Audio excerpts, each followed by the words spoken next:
Nobody thought that could happen because you have a small majority. And how about in the House? We had a majority of 3.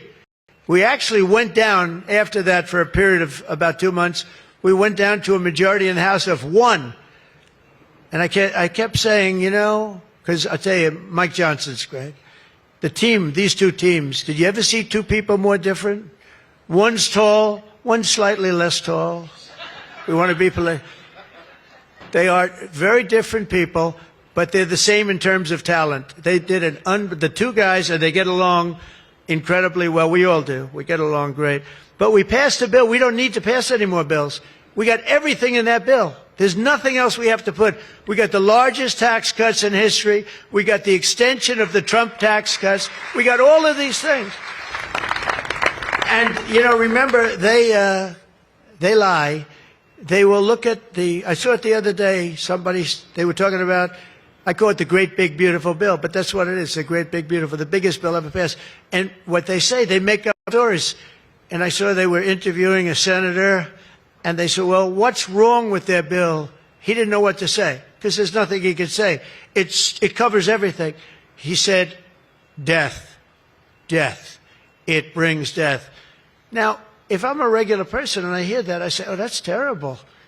But it's just the opposite. It brings life. It brings Medicaid, Medicare, Social Security. It secures all those things.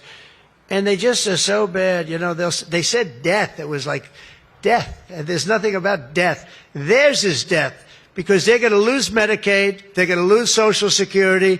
They're going to lose Medicare.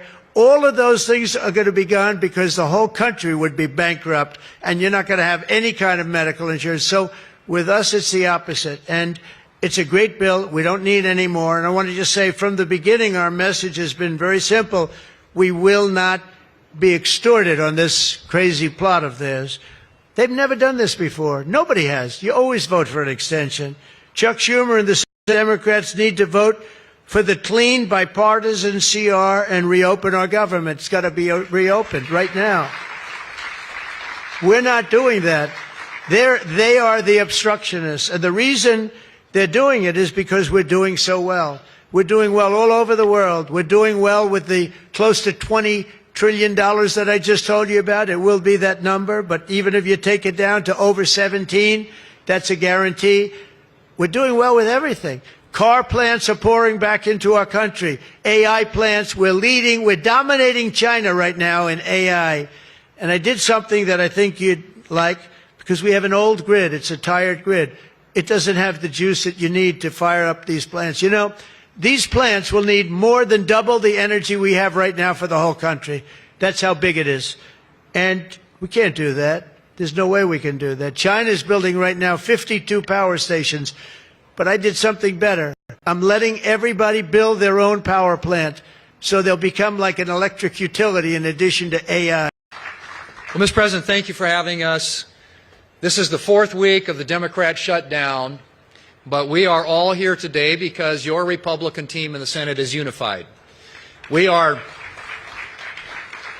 This is now the longest full shutdown in history, but everybody here has voted now 11 different times to open up the government, and we are going to keep voting to open up the government, and eventually the Democrats, hopefully sooner or later, are going to come around. But Mr. President, your agenda is the right one for this country. This is your team. We are your partners in achieving and implementing the agenda that you campaigned on and the American people voted for. And you just mentioned it has been a series of promises kept, whether it's national security, whether it's the border, whether it's the economy, taxes, regulations, energy, Trump newborn accounts, school choice. You look at what we've accomplished so far. It is a remarkable, remarkable team and a record of accomplishment that can't be matched. And I would argue, at least in my time here, but perhaps in all of history. So thank you for your leadership, and we will continue to be good partners and work with you to get the work done for the American people. And let's hope that the Democrats get wise and starting perhaps even today, vote to reopen the government so we can get back to work for the American people. Mr. President, thank you for having us at your home. You have beautiful homes, and thank you for everything you're doing to make this such a beautiful place. This is America's house. We're delighted to be here. Thank you.